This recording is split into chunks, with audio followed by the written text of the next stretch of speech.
Buenas noches a todos.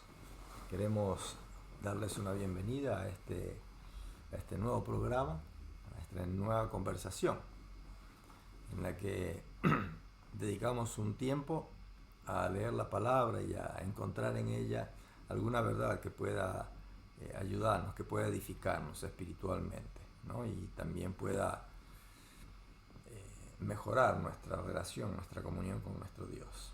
Así que les damos una bienvenida en estas horas que son el inicio del séptimo día, ¿no? Refiriéndonos al relato de la creación. Así es. ¿No? El séptimo día que fue apartado por Dios para un uso especial, ¿no? Para un tiempo especial para que nosotros nos relacionemos con Él. Como lo hacemos siempre, Dino, vamos a iniciar con la lectura de un pasaje bíblico y con una oración invitando al Espíritu Santo para que Él esté presente acá, donde ustedes se encuentran también, y para que hable a nuestras mentes y a nuestros corazones, ¿no? Entonces yo les voy a invitar a que leamos del Evangelio según San Mateo, en el capítulo 13, los versículos 34 y 35. Ya habíamos leído o mencionado este pasaje, pero hoy vamos nuevamente a verlo, porque tiene que ver, Dino, con lo que vamos a conversar hoy, ¿no? Dice allí, San Mateo capítulo 13, versículos 34 y 35. Todo esto, dice el evangelista, habló Jesús por parábolas a la gente, y sin parábolas no les hablaba, para que se cumpliese lo dicho por el profeta cuando dijo, abriré en parábolas mi boca, declararé cosas escondidas desde la fundación del mundo, ¿no? Con estas palabras en nuestra mente vamos a inclinar, los invitamos a inclinar el rostro para orar. Buen Padre que estás en el cielo, queremos agradecerte por la vida y por los cuidados que tienes con nosotros. Queremos agradecerte porque aún en medio de las dificultades y los problemas que atravesamos que hayamos podido atravesar en esta semana, tú has estado a nuestro lado, aunque quizá no nos hayamos dado cuenta. Así que queremos agradecerte por eso.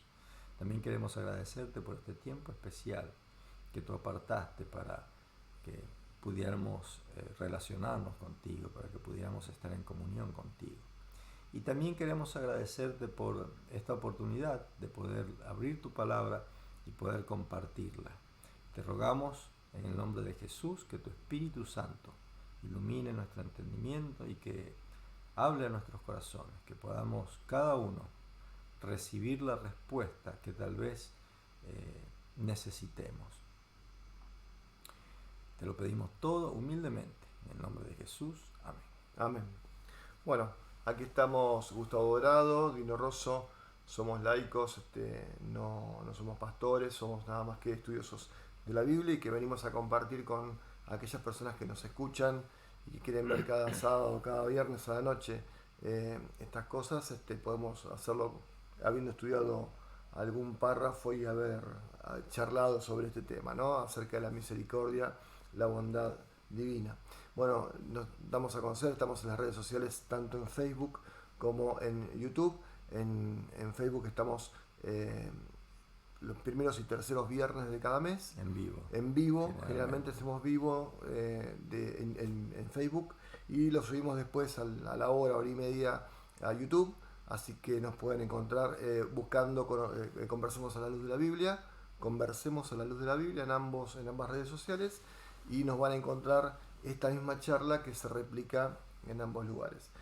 La idea justamente es trabajar el texto bíblico desde la perspectiva de la sola escritura, ¿cierto? Solamente la palabra de Dios y vamos analizando de acuerdo a lo que vamos viendo, con otros pasajes, con otras cosas, estas ideas que vamos presentando a aquellos que quieren escuchar.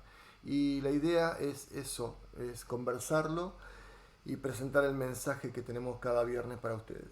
En este caso, estamos presentando una serie, esta es la tercera serie que estamos presentando, que está escrito como ves, se llama el tema, en las palabras de Cristo cuando habla con el intérprete de la ley, en el libro de Mateo, y lo que estamos tratando en estas charlas es parábolas, ¿sí? tanto del Nuevo Testamento como algunas historias que están también plasmadas en el Antiguo Testamento, y sumamos a esto las visiones de algunos de los personajes bíblicos para integrar y potenciar y agrandar este espectro de ideas que nos acercan a la verdadera idea que tiene Dios y quiere mostrarnos a nosotros, ¿cierto? La última que tuvimos fue ¿por qué existe el mal? Basado en la semilla de mostaza, la parábola, la parábola del del trigo y la cizaña, que ahora justamente cómo fue, ¿no es cierto? Damos una pequeña reseña. Leíamos, ¿no? Sí. En la última conversación acerca de esta parábola, que Jesús se encargó claramente de explicarla, ¿no? Así es. No hay lugar a interpretación errónea si nosotros leemos el texto como corresponde, Sí, ¿no? y completo. Completo. La parábola del trigo y la cizaña, Dino, en la parábola del trigo y la cizaña, el Señor Jesús está presentando el panorama, ¿no? que presenta nuestro mundo desde la óptica espiritual, ¿no? Así es. Desde el conflicto entre el bien y el mal, ¿no? Así es. Entonces, bueno, si nosotros leemos el pasaje allí, por ejemplo, en Mateo 13, y después leemos los capítulos 36 en adelante, los versículos, 36 en adelante, vamos a ver que Jesús habla claramente acerca de quién es el trigo, quién es la cizaña, qué hace cada uno, sí, y cómo va a terminar cada uno, ¿no? Sí. Entonces, lo que Jesús está haciendo es planteando un escenario que para los ojos mortales es invisible, ¿no? Tal vez por eso Jesús usaba parábolas, ¿no?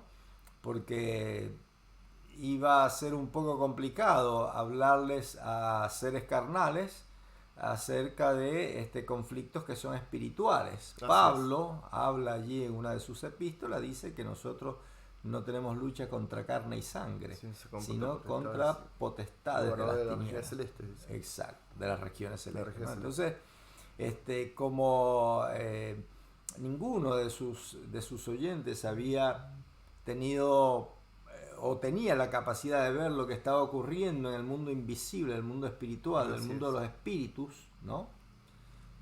Que es real, que existe. Entonces él usaba parábolas, ¿no? Le usaba ilustraciones para hacerles entender. Y la parábola del trigo y la cizaña es una. Es una herramienta que usaba Cristo justamente para explicar las verdades divinas. Exactamente, ¿no? Entonces, Jesús les estaba contando. Recuerden que previo a eso, Jesús había presentado la parábola del sembrador, ¿no? Y estaba diciéndoles a todos que el don de la palabra era gratuito para todos. Exactamente. ¿No? No había distinción alguna de terreno.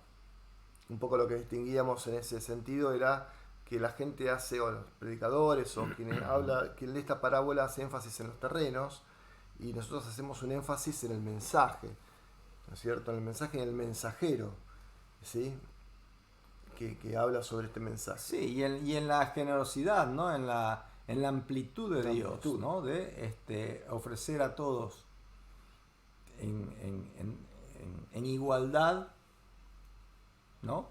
La oportunidad. Hoy que la palabra es la inclusión, Dios ya lo tiene en su forma de actuar, sí, no en su forma de hablar. Lo tiene en su forma de actuar esto de la inclusión. Ha incluido a todos los terrenos. Y de la misma manera, decimos, ¿por qué desperdiciás en la vista humana? ¿Por qué desperdiciás semilla donde no va a crecer, donde se puede morir? Y Dios no lo toma como un desperdicio, sino que lo toma como una inversión. Depende del corazón de cada uno, cómo está dispuesto para recibir ese mensaje o no. Exacto. Nos están saludando, me parece. Ahí está. Karina, tu señora, felicidades el aniversario, Karina, que me enteré que hoy es el aniversario de ustedes, tanto de Gustavo como tuyo, ¿no es cierto? Sí. Se casaron el mismo día, me imagino. El mismo día, nos casamos y en el mismo lugar. Me alegro mucho. Gracias, Karina, por saludarnos. Bueno, entonces Jesús inicia presentándose como un ser bondadoso, como un ser generoso, como un ser que no discrimina. Exactamente. para después comentarnos que estamos en una situación de conflicto, ¿no? Ahí en la parábola del trigo y la cizaña, ¿no? Dice, mire, hay un problema, ¿no? El problema es este. Lo que pasa es que para ustedes es muy difícil distinguir quién es de un lado y quién es del otro. Sí. Sin embargo, ustedes tienen la capacidad de elegir de qué lado están. Sí, sí, sí, sí. O sea, cada uno sabe de qué lado está. No podemos juzgar o saber con certeza el otro de qué lado está. No estamos preparados todavía. Y tampoco es lo que es nuestra No es tarea. nuestra tarea. Pero sí nosotros podemos decidir si ser, como dice ahí, hijos del diablo o hijos de Dios. Exactamente. ¿No? Y entonces, a partir de ahí Jesús comenta 3 o 4 parábolas más en el mismo sentido, ¿no? Girando en torno al mismo tema, ¿no? El tema del conflicto entre el bien y el mal. Exactamente. El tema de la batalla espiritual, ¿no? El tema de este mundo invisible. Y entonces usa, o leíamos, por eso elegimos este pasaje para comenzar, sí, de Mateo capítulo 13, porque dice que Jesús les hablaba en parábolas, porque si les decía la verdad como era, no la iban a entender o iban a pensar que estaba loco. Exactamente. Iban a pensar que estaba loco. Entonces Jesús en su sabiduría, ¿no? en su interés, en su deseo de hacer entender a la gente qué era lo que estaba pasando, usaba parábolas. Y por eso dice que sin parábolas no les hablaba. Ahora, no les hablaba acerca de qué. Y bueno, según el versículo 35, acerca de cosas escondidas desde la fundación del mundo. Si nosotros vamos a la fundación del mundo, ¿cuál es la fundación del mundo? Y la fundación del mundo es la creación, ¿no? Y las cosas que ocurrieron ahí, podemos hablar hasta el capítulo 3 de Génesis, ¿no? La fundación del mundo. ¿Y cuáles son las cosas? ¿No? Una pregunta importante que podríamos hacernos. ¿Cuáles son las cosas que están escondidas para los seres humanos desde la fundación del mundo? ¿No?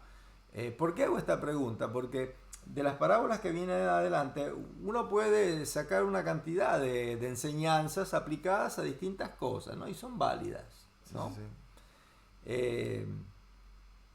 Pero deberíamos preguntarnos si esas enseñanzas, que son válidas, son cosas ocultas desde la fundación del mundo, o más bien son cosas de cosa cotidiana que nos sirve de orientación. Sí, ¿no? hay que ver también el otro elemento es si están ocultas porque las ocultó Dios o porque nosotros las tapamos con otras cosas, ¿no es cierto? Claro, entonces podríamos preguntarnos, ¿no? A ver, ¿qué cosa puede estar oculta desde la fundación del mundo?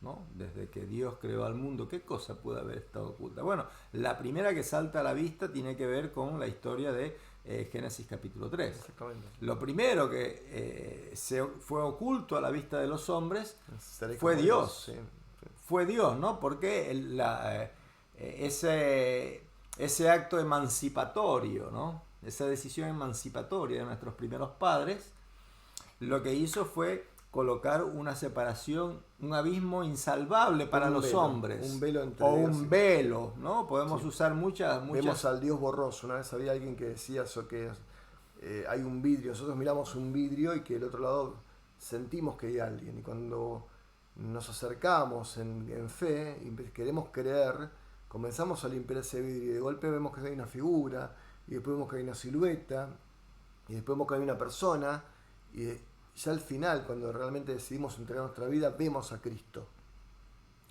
Es parte de eso, ¿no? Es parte de ese trabajo.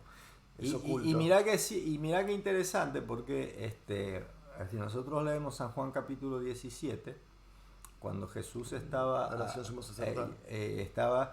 ya por terminar su ministerio en la tierra, sí, su ministerio terrenal, hace una oración, ¿no? Al Padre. Así es. Es una oración extensa y con cosas muy importantes, pero una de las primeras cosas que dice es: yo he cumplido tu voluntad, ¿no? Estoy usando mis palabras, ¿no? Pero si ustedes leen los primeros 3-4 versículos, van a encontrar, se le dice, Padre, yo he cumplido, he hecho la obra que me pediste, que me mandaste que hiciese. ¿Cuál es la obra que me mandó? Y bueno, que yo te muestre delante de los hombres. ¿Por qué? Y porque Dios estaba oculto a la vista de los hombres desde la fundación del mundo, desde los inicios del mundo, ¿no? Y así como estuvo oculta la verdadera imagen de Dios para los hombres por causa de la separación que ocasionó el pecado, ¿no? que causó el pecado, también hay otras verdades que están ocultas. Por ejemplo, la del conflicto entre el bien y el mal, ¿no? Estamos en un reino que está gobernado, por así, administrado por el enemigo de Dios, y una de las estrategias del enemigo de Dios es ocultar, ¿no?, que hay un conflicto, ¿no? Esto se ve mucho en la política, ¿no? Una de las cosas que se preocupan los políticos cuando algo está andando mal es ocultar eso que está andando mal, de alguna forma, ¿no? Porque resulta una incomodidad. Entonces, bueno, otra de las cosas que están ocultas desde la fundación del mundo es el conflicto entre el bien y el mal. Por eso Jesús, ¿no?, dice, si nosotros leemos un poquito atrás del capítulo 13, o en alguno de los evangelios, dice que cuando Jesús inició su ministerio, comenzó a decir, arrepentíos, porque el reino de los cielos se ha acercado. Exactamente. ¿No? Entonces, lo decía Juan el Bautista también. Eso. Entonces, Jesús estaba presentando un reino distinto al que conocían de siglos los hombres. Sí, sí. Había algo diferente a lo que los hombres conocían. Algo que le había hecho a Daniel, ¿no? Justamente. Que había sido sistemáticamente oculto por el adversario de Dios a través de los siglos. Entonces, Cristo vino a presentar ese mundo, ese reino, ¿no? Y por eso vamos a ver que estas parábolas comienzan con palabras repetidas, ¿no?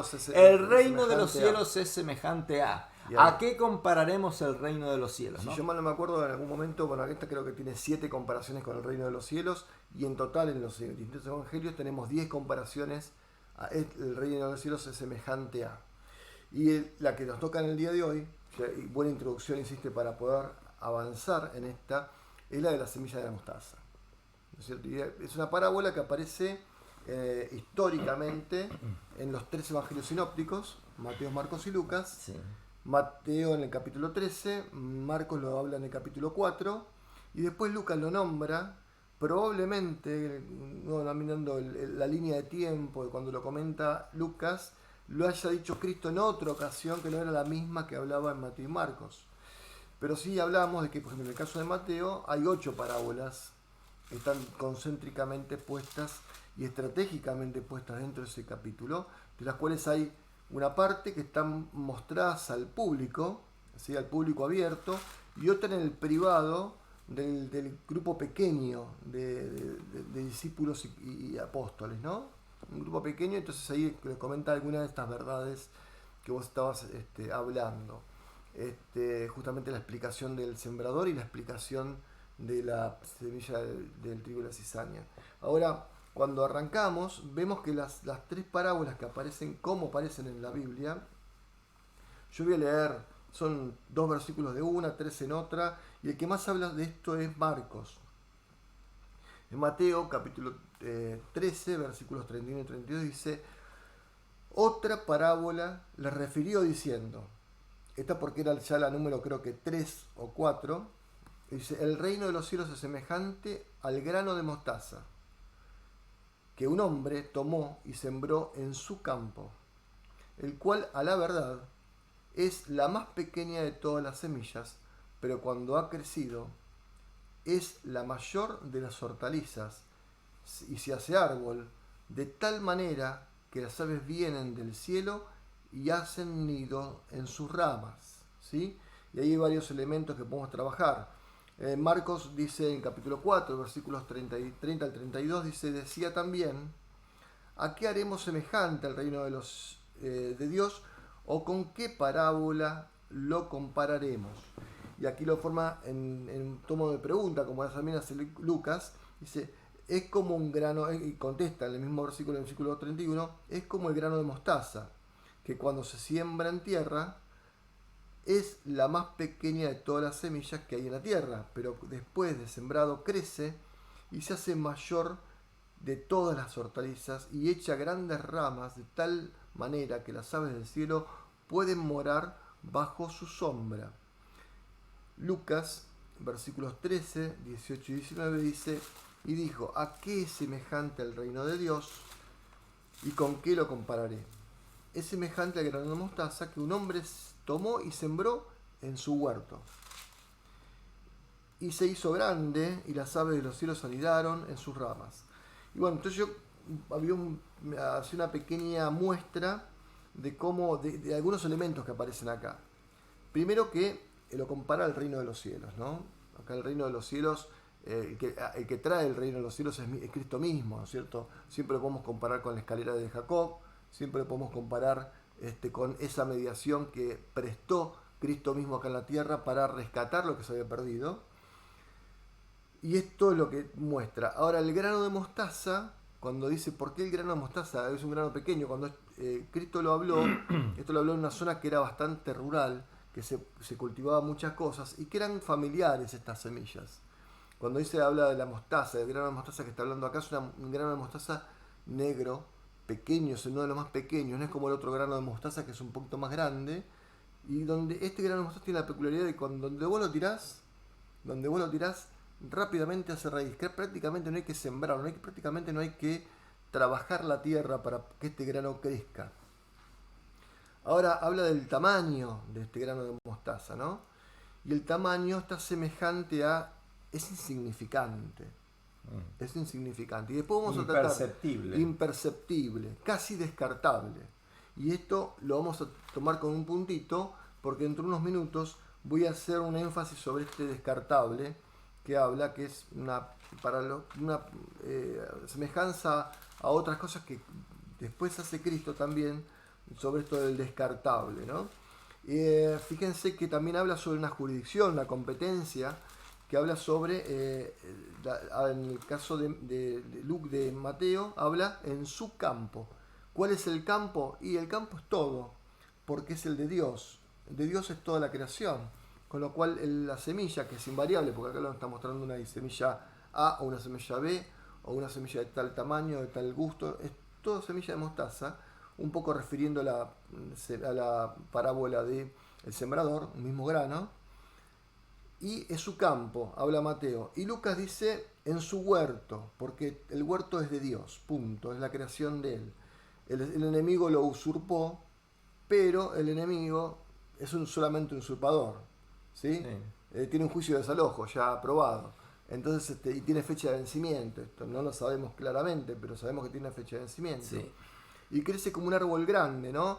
Y aquí vamos a trabajar después otra idea, después del comentario tuyo, en el que dice que se hace grande el árbol, tan grande como más grande de todas las hortalizas, que eso da idea de poder, de majestuosidad, ¿no es cierto?, de inmanencia, ¿sí?, de poderío, de firmeza, y las aves de los cielos, o sea, los elementos que están por ahí, los seres, los habitantes del mundo. Exactamente, los habitantes del mundo se refugian en esto. Y hasta en algún caso podemos llegar a comparar otras cosas, pero buscan refugio en este árbol que era una semilla chiquita y que se hizo enorme. Era la introducción que quería hacer para que vos avances. Yo quisiera seguir en esa línea, ¿no? Porque mientras yo leía esto, me recordaba al capítulo 4 de Daniel, ¿no? Sí, bueno. Capítulo 4 de Daniel es el suceso en el que Nabucodonosor fue convertido en una bestia, ¿no? Justamente lo tengo pintado para eso, justamente, forma, ¿no? Buenísimo. Pero es interesante el sueño, ¿no? El sueño que tuvo Nabucodonosor, ahí capítulo 4, versículo 5, ¿no? y dice que vio un sueño donde había un árbol grande, ¿no? Un árbol inmenso y que todas las aves, ¿no? De los cielos y las bestias Así del es. campo se cobijaban. Más o menos la idea de lo que está diciendo Jesús en esta parábola, ¿no? Tal cual, sí, sí, ¿No? sí, sí, sí. Entonces Daniel le dice, bueno, ese árbol eres tú, ¿no? Y tu imperio, tu gobierno, ¿no? Con lo cual es un refuerzo de la introducción que hace Jesús, porque Jesús dice, el reino de los cielos es Es semejante a, semejante a. ¿no? Y habla del árbol, de una semilla, y cuando hablo de algo pequeño que se hace grande, también podemos recurrir al capítulo 2 de Daniel, ¿no? Cuando habla de una piedra que cayó sobre los pies de la estatua, Y destruye todo. destruyó todo, y esa piedra creció y se hizo un monte que llenó toda la tierra, ¿no? Toda la tierra, ¿no? Un comienzo pequeño, un final inmenso, ¿no? Inmenso, sí. Entonces, lo que esta figura, digamos, literaria refuerza es que este mensaje que está dando Jesús tiene que ver con asuntos de gobierno, ¿no? Exactamente. Tiene que ver con reinos, Con reinos. no tiene que ver con otra cosa, está hablando de gobiernos, de reinos, de situaciones Sí, sí, sí, sí. gubernamentales, ¿no? Y eso nos debe guiar, ¿no? En el análisis, en la lectura de estos mensajes de Jesús, de esta parábola y otras más que están alrededor de esta. Ya habíamos empezado con la parábola del sembrador, habíamos continuado con la parábola del trigo y la cizaña, y todas van en ese sentido, ¿no? Y entonces estas otras siguen la misma línea, presentan algún aspecto de toda esta idea de un gobierno, Sí. ¿no? Sí, sí, Que es divino, que es distinto al que está, digamos, dirigiendo los destinos de nuestro planeta, de nuestra Tierra. Y lo que está Jesús presentando es eso, ¿no? Existe otro gobierno, otro reino distinto al que nosotros conocemos. Y hace un énfasis también, Daniel, en este tipo. Te voy a leer 3 versículos que están justamente algo de lo que vos comentaste, ¿no? El versículo 1 dice, la locura de Nabucodonosor, rey, a todos los pueblos y naciones. Él hace un plasma, Daniel, transcribe el edicto, ¿sí? La proclama que hace hacia todo el reino, conocido en ese momento, y dice, a todos los pueblos, naciones, lenguas que moran en toda la tierra, paz o sea multiplicada. Y ahí hablaba también, como hablábamos antes de la jurisdicción y competencia del mensaje, Nabucodonosor en ese momento era el rey de todo. Del imperio más importante, El imperio más importante, dominante en esa época. El versículo 11 dice, crecía este árbol, se hacía fuerte y su copa llegaba al cielo, que ahí muestra el poderío, ¿no es cierto? Y alcanza a ver todos los confines de la tierra. Ahí marca la presencia del árbol, el control marca sobre todos los reinos de la tierra. Y dice, y confirma el alcance del dominio. Y su follaje dice que era hermoso y su fruto abundante y había alimento para todos. Debajo de él se ponían a la sombra bestias del campo y en sus ramas hacían morada las aves de los cielos y se mantenía de él toda la carne. O sea que todos dependían de él. Había una dependencia importante. Pero el versículo 14 hace un énfasis interesante, ¿no? Cuando ya baja alguien del cielo y le dice una orden distinta y se clamaba fuertemente y decía así, derribad el árbol, cortar sus ramas, quitarle el follaje, dispersar su fruto, váyanse las bestias que están debajo de él y las aves de sus ramas. Y ahí, más allá del enorme poderoso, muestra la dependencia, que este reino fue instalado por un ente superior, por alguien superior, por alguien que justamente, esta era como una pequeña imagen, una pequeña muestra de lo que iba a ser el reino que iba a instalar Cristo acá. No que va a ser ya inmediato, sino que cuando venga Cristo en gloria, ¿no es cierto? Esto va a ser, esto es así. Y muestra la representación de lo que era. Ahora, como este era un reino, digamos, temporal, así esta es la antítesis de la tesis que era el reino divino, que es intemporal, que es eterno, que nunca dejó de serlo, nada más que tenemos un pequeño paréntesis en esta historia, ¿no? Es interesante que estos paralelismos muestran dos tipos de reino. Obviamente, en este caso, el versículo 37 creo que es que muestra el rescate de Nabucodonosor. En el caso del otro, de la parábola que cuenta Cristo, no tiene rescate, porque el que hace el rescate es quien impone el reino posterior. Y es un reino que no tiene fin. Es justamente lo que vos hablabas, de la piedra, ¿no? Y eso es lo que muestra este paralelismo. ¿Vos querías comentar algo más? Yo iba a comentar algo después del... Bueno, y después lo que les comentaba que dije, agarremos con una marquita sobre el Mesías desechado. Cuando hablaba de una semilla de mostaza pequeña, chiquita, insignificante, que no tiene interés, ¿sí? Mateo capítulo 21, versículo 42. El capítulo 21 justamente trata de eso, ¿no? De mostrarles a los escribas, a los fariseos, que él vino al mundo como el Mesías, y ellos no lo entendieron de esa manera y lo desecharon. Lo vieron insignificante, lo vieron descartable. Y dice, versículo 42, dice, Jesús les dijo, ¿nunca leísteis las Escrituras? La piedra que desecharon los edificadores ha venido a ser cabeza del ángulo.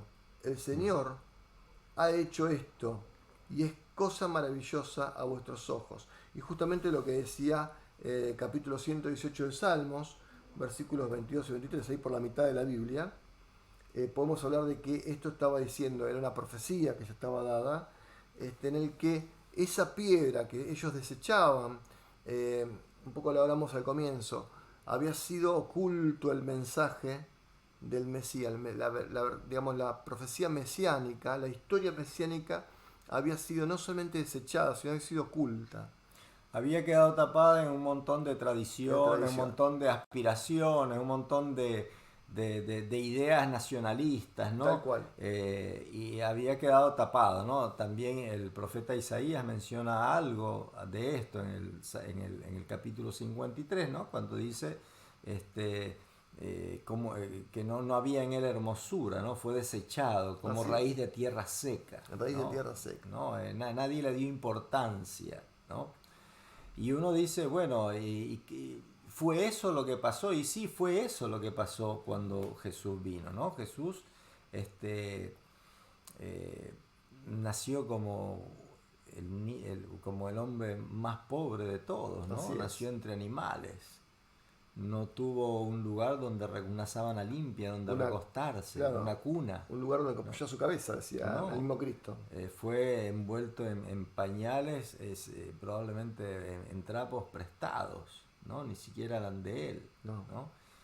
Y no perteneció a ninguna casta real, a ningún linaje real, sino que era hijo tenía linaje real, está bien, pero a la vista humana era un judío común, pero del más común, ¿no? Tan común como la arena, ¿no? Y entonces no fue apreciado.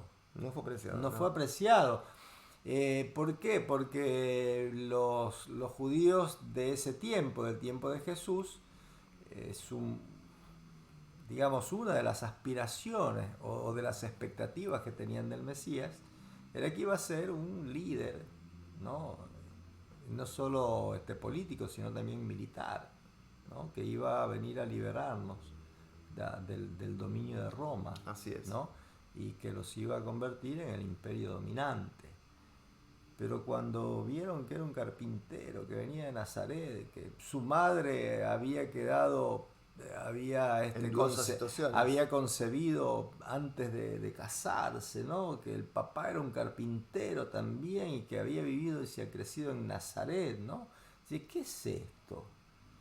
¿Qué expectativa podemos tener frente a la situación que está viviendo la nación de un personaje como este, ¿no? ¿Qué puede ofrecernos? No es estudiado, no es preparado, no pertenece a ninguna familia sacerdotal, no pertenece a ninguna familia de gobernante.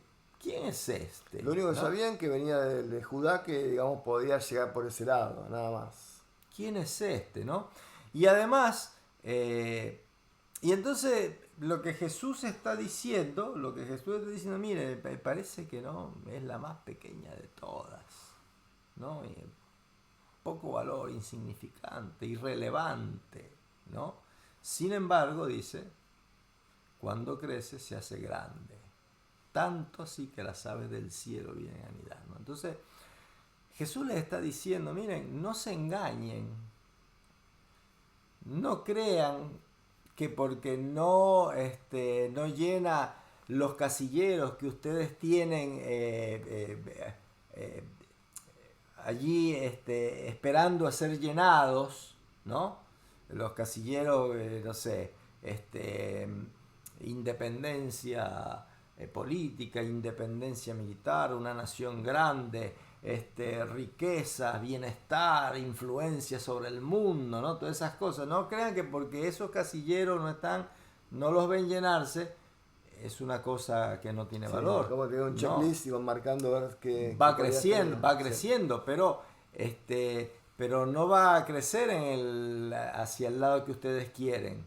Va a crecer hacia el lado que corresponde, ¿no? El problema que tienen ustedes no es con los romanos. Es cierto que los romanos son un problema, pero ese no es el problema que ustedes están sufriendo. El problema que están sufriendo ustedes y los romanos es el problema del pecado. Y este Mesías, ¿no? Cuando fue presentado, el ángel le presentó a María, ¿no? Lo que iba a ocurrir, le dijo, será llamado su nombre Jesús, porque él salvará a su pueblo de sus pecados, ¿no? No le dijo del gobierno. El problema del pueblo judío, romano, argentino, el que ustedes quieran, el problema es que está siendo dominado por el pecado. Así es. ¿No? Y entonces Jesús trajo su reino, un gobierno que es espiritual y que hoy está establecido en el mundo. Por eso Jesús decía, arrepentidos porque el reino de los cielos se ha acercado. ¿A dónde? Y se ha acercado al reino de este mundo, se ha acercado a ustedes. El gobierno de Dios se acerca, está entre ustedes. Está entre ustedes. Ustedes no lo ven, pero está entre ustedes, ¿no? Y es semejante a esto, es semejante a algo que parece insignificante, pero que crece de una manera que después es asombrosa y es muy visible, ¿no? Y justamente habíamos hablado fuera de esto, que también tenía este descarte del Mesías, tiene una entrada interesante cuando un personaje que recibe a María y a José, justo hablabas de eso, lo habíamos hablado el otro día, ¿te acordás? Simeón. De Simeón, ¿no? Que él es llamado, es movido por el Espíritu Santo que le avisa que él no iba a pasar el descanso sin ver al Salvador. Y entonces cuando pasa esto, es movido por el Espíritu Santo para ir hasta el templo. Y cuando llega al templo ¿qué encuentra? Un rey, encuentra un príncipe, encuentra dos personas que llevaban una criatura. Humildes, dos personas muy humildes. Humildes, que llevaban una criatura en brazos para cumplir justamente con el rito de la circuncisión. Un bebé de 8 días. 8 días. Y cuando encuentra a estos, hay un par de versículos que dice, he aquí que había en Jesús un hombre llamado Simeón, y este hombre justo y piadoso, dos características interesantes, esperaba la consolación de Israel, y el Espíritu estaba sobre él. O sea, hay una condición para que él fuera justo y piadoso. El Espíritu estaba sobre él. Y dice que le fue revelado por el Espíritu que no vería la muerte antes que viese el ungido del Señor. Y entonces cuando él va a verlo, dice que ahora ya sus ojos habían visto al Salvador. Ya podía dormir en paz. Y lo único que vio fue una criatura. De 8 días. Una semilla. Entonces podemos comparar esto a la semilla de la mostaza, que era una criatura que nada puede hacer. O sea, una criatura es indefenso, que solamente puede sobrevivir si sus padres están cerca de él. Y en este caso, que aunque era el Mesías, vino en condición de humano y vino en condición de la nada mismo, o sea, anonadó. Se hizo nada en un bebé que no podía hacer nada y sin embargo fue el Salvador cuando se entregó en la cruz y resucitó al tercer día. Y creo que ahí está la grandeza, ¿no? Dice Isaías capítulo 49, versículo 6, dice, poco es para mí que tú seas mi siervo para levantar las tribus de Jacob y para que restaures el remanente de Israel. También te di por luz a las naciones para que seas mi salvador hasta lo postrero de la tierra. Y ahí enmarca un poco todo lo que dice la parábola de la semilla de la mostaza, ¿no? Algo tan chiquitito que era un bebé y que lo puso el Señor para que justamente después cuando fuera creciendo y muriera en la cruz y resucitara, pudiera ser vasto el perdón, pudiera ser vasto la misericordia, la salvación para todo, para el que quisiera y para el que no quisiera también. ¿No es cierto? Me parece que era relevante este tema que estaba bueno a comentarlo, ¿no? El significante. Y bueno, y otra de las cosas que también nos habíamos hablado es que hay una serie de parábolas que están dentro de esto, que son semejantes o que complementan la parábola de la semilla de mostaza, que también es la del crecimiento, contada por capítulo 4 de Marcos, y también por la parábola de la levadura, comentada en dos de los... La parábola tiene un solo versículo. Un solo versículo es el versículo 33 del capítulo 13 de Mateo, que dice: el reino de los cielos es semejante a la levadura que tomó una mujer y escondió en 3 medidas de harina hasta que todo fue levado. ¿Sí?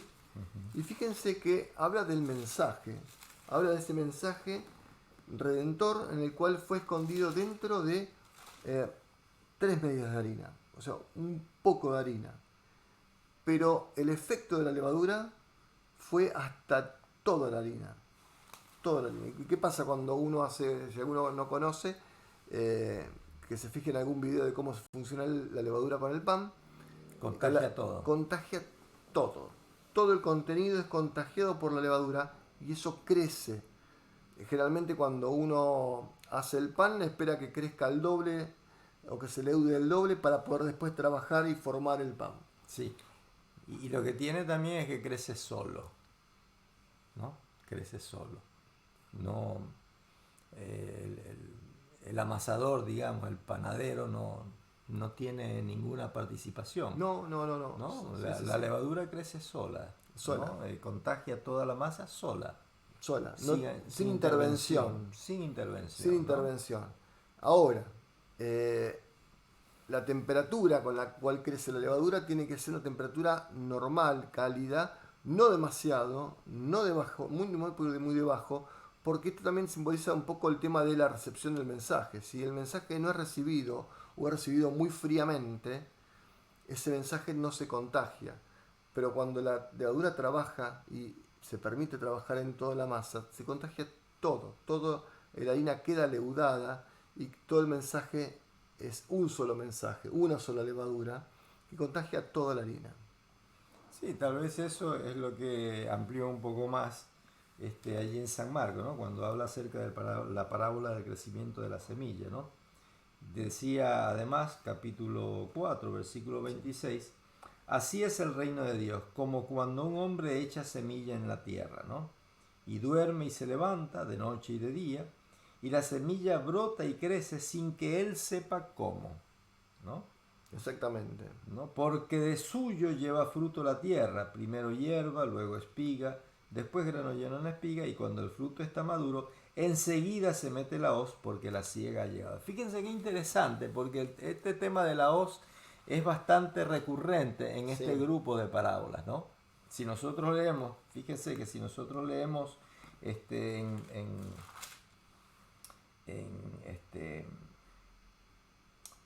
en Marcos, a ver. Bueno, mientras estás buscándolo, hace una referencia a Apocalipsis, en el cual cuando ya viene la lluvia tardía, dice que había que meter la siega, la hoz y sacar ya, y sembrar y cosechar, porque ya estaba preparado el fruto, ¿no es cierto? Y ahí habla ya del final de los tiempos. Pero en el caso de esto, del crecimiento de la semilla, justamente hace referencia a varias cosas. El mensaje es uno, ¿sí? El campo es uno, el campo es de Dios, tiene jurisdicción, la semilla crece hasta lo máximo, ¿sí? Que se convierte en árbol, y en el caso de la siembra de este hombre que no sabe que él ha sembrado nada más, pero no es responsable ni consciente de lo que sucede con la semilla cuando cae en el campo. La semilla sin su intervención crece, se reproduce y da fruto, pero no es responsable solamente de haber entregado la semilla. Y ahí él habla de nosotros, de quién es el que tiene el mensaje en sus manos, quién da testimonio del carácter de Dios, a quién apuntamos. Apuntamos a todos, a todo el que le pueda decir qué hizo Dios conmigo, el mensaje de salvación, ¿sí? Esto que estamos transmitiendo y que le queda a todo el mundo. Ahora, cuando uno le transmite ese mensaje, uno no está permanentemente con la persona a ver qué escuchó y qué decidió de ese mensaje. Lo que sí sabemos es que ese mensaje entra en los oídos de la persona y ahí comienza a trabajar el Espíritu Santo. Ya no es nuestra responsabilidad, solo la responsabilidad es de el Espíritu Santo y de la persona que acepte o no el mensaje. Nosotros después tendremos alguna intervención, si es voluntad de Dios, que podamos asistir a esa persona para que siga en el mensaje, que pueda seguir en la línea de Dios, o que pueda seguir, que podamos seguir dándole más alimento espiritual y conteniéndolo, pero el mensaje ya está dado, que es lo que trata de mostrar esto de la semilla de la mostaza. Sí, y además, referente a eso que vos comentabas, están dos parábolas muy cortitas, ¿no? En Mateo, que son el versículo 44 y el versículo 45 y 46, ¿no? Que es la del tesoro escondido Sí, y la perla de gran precio. Está hablando acerca de que del interés, ¿no? Que una persona pueda poner en algo que entiende que es de valor, ¿no? exactamente. ¿No? Así que es una elección, es una decisión personal, ¿no? Reconocer el valor de algo y todo lo que uno puede hacer para obtenerlo, ¿no? Exactamente. Pero me parece que una de las enseñanzas más importantes una de las cosas importantes que quiere dejar Jesús establecido con estas parábolas, ¿no? Es que Él es el garante, ¿no? Del éxito de esto, ¿no? Así como la levadura llena toda la masa sin que intervenga el amasador, Sí, ¿no? Así como la semilla crece sola, ¿no? Sin que, como decía ahí, sin que el que la sembró sepa cómo, ¿no? Mientras duerme, mientras está de pie en el día, la semilla crece sin que él sepa cómo. El Señor Jesús está diciendo, miren, esto es un proyecto divino y va a funcionar, va a terminar bien, porque nosotros somos el Padre, es el yo y el garante. Espíritu Santo somos garantes, estamos empeñados en esto, ¿no? Y esto va a funcionar, ¿no? Entonces, Jesús no solamente les está diciendo que el reino de Dios se ha acercado, que hay un conflicto entre el bien y el mal, que hay verdades que han sido ocultas y que están siendo reveladas a través de él, de su testimonio, de su Exactamente. ministerio, sino que le está diciendo, pero esto va a funcionar, ¿eh? A mí me van a crucificar, me van a desechar, me van a olvidar, ¿no? Me van a negar a través de la historia, pero esto va a terminar bien. Esto va a cumplir para lo que ha sido Sí, para lo que ha sido preparado, ¿no? Y entonces no solamente nos advierte acerca de la situación, nos muestra lo que está pasando, sino que nos da la esperanza de que esto va a terminar bien porque Él está comprometido en que va a ser así, ¿no? En que va a ser así. Y que nosotros tenemos que decidir, ¿no? Elegir de qué lado estar. ¿Qué ser? Si ser cizaña o si ser trigo. Nosotros decidimos. nosotros decidimos si vendemos todo lo que tenemos, ¿no? Para poder comprar el campo donde está el tesoro escondido. O si dejamos todas las joyas, las cosas valiosas que tenemos para poder comprar la perla de gran precio, ¿no? Y ahí habla del valor del mensaje. ¿Qué valor le damos nosotros al mensaje? Si lo aceptamos completamente o no lo aceptamos.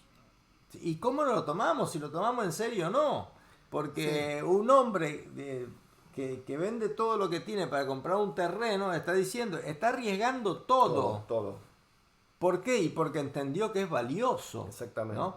Entonces, en el sentido espiritual, Jesús está diciendo, miren que esto es una cosa muy valiosa. Tienen que jugarse. Tienen que jugarse. Y jugarse, está diciendo, miren, hay un conflicto entre dos reinos. Jugarse por uno significa echarse encima al otro. Exactamente, porque es como, lo que pasa que sucede es que es como, hoy la cosa está un poco mezclada, entonces uno puede tener el pie en un lado y en otro al mismo tiempo, ¿viste? Y uno no sabe, pero en algún momento Dios te va a decir, mira, o conmigo o contra mí. No, Jesús está diciendo, no puedes estar de un lado o del otro. En Exactamente. otras oportunidades lo dijo Sí, abiertamente, sí. ¿no? O Sí, estás sí. conmigo o estás en mi Lo que contra. pasa es que la vida te va llevando a que vos seguís viviendo. Entonces, a veces ese doble mensaje, no de Dios, sino lo que escuchamos a diario, lo que vivimos a diario, te lleva a pensar que uno puede estar en una flotación intermedia, ¿entendés? O estás arriba o estás hundido. Estas son las cosas que son ocultas, Exactamente. ¿no? Están ocultas. ¿Qué es lo que está oculto? La verdad acerca de lo que está ocurriendo. Nosotros pensamos que el problema entre el comunismo y el capitalismo, entre el norte y el sur, entre el este y el oeste, ¿no? Entre rusos y ucranianos, entre Europa y América. No, ese no es. Los judíos pensaban que el conflicto era con los romanos. No. Dicen, no, ese no es el conflicto. Ese no es, esto sí es una realidad, pero ese no es el conflicto que ustedes tienen que prestar atención. El conflicto que ustedes tienen que prestar atención es entre el bien y el mal, Exactamente. ¿no? Y en el conflicto entre el bien y el mal tienen que jugarse por uno de los dos. No pueden estar con un pie en un lado y otro. No, eso no es posible. No es posible. Eso puede ser posible entre los conflictos entre humanos, ¿no? Que yo puedo estar un día con uno y otro día con otro, o un pie en uno y un pie en otro. Exactamente. Pero en el conflicto entre el No, bien no y el podés. mal, esto no es No así. podés. Tenés que jugarte, tenés que vender todo lo que Es tenés. lo que vos decís, o tengo todo o tengo la perla. ¿Sí? O tengo todo o tengo el campo, que está el tesoro escondido. Es uno o el otro. O tengo si puedo levantar 100 kilos, puedo levantar una pesa de 70 o la otra pesa de 70. Depende de lo que no puedo levantar las dos. Es uno o la otro. Lo que Jesús está mostrándonos es una verdad muy importante, muy Trascendental para nuestra importante. vida, para cada uno de nosotros. Para la humanidad, para todos los seres humanos de todos los tiempos. Nos está diciendo, miren, yo he venido porque acá hay un conflicto. Ustedes están bajo el reino del terror, del pecado, del mal, pero mi reino se ha acercado. Les estoy abriendo la puerta, les estoy extendiendo una mano para rescatarlos de ese reino. Pero tienen que jugarse. No va a ser fácil, como en toda guerra. Exactamente. No va a ser fácil. No va a ser fácil. Pero esto es lo que está ocurriendo. Y entonces, él les hablaba en parábola. Porque algún día más adelante, esta gente que escuchaba va a decir, era de esto que me estaba hablando Jesús. Era esto lo que me estaba diciendo. Ahora entiendo. Bueno, ahora estoy en capacidad de tomar una decisión. Si por un reino o por el otro. Bueno, exactamente. Bueno, y justamente lo que queríamos comentar, ¿no? O sea, hacer hincapié en estas parábolas que condicen con una verdad que Dios propone, una verdad como la acepta el ser humano, la verdad alterna de aceptarlo cuando uno no la acepta, y de qué verdades habla sobre el carácter de Dios, sobre todas las cosas. No sé si querés agregar algo más como para ir terminando. Bueno, acerca de, como en todo caso, ¿no? En toda esta historia entre el bien y el mal, en este reino del pecado, ¿no? la idea, el móvil principal es ocultar el verdadero carácter de Dios, ¿no? O desfigurarlo o negarlo. Y Jesús lo que está diciendo, Jesús está diciendo a través de estas parábolas, es que el carácter de Dios es el de venir a entregar generosamente una oportunidad para todos, ¿no? Garantizada por Dios a través de la muerte, de la encarnación y de la vida y de la muerte de su Hijo, Sí. ¿no? Garantizada por eso, la prueba de fuego, la mayor prueba de amor, ¿no? Podríamos llamarla. Entonces, créanme, yo estoy entregando a mi Hijo, créanme lo que les estoy diciendo.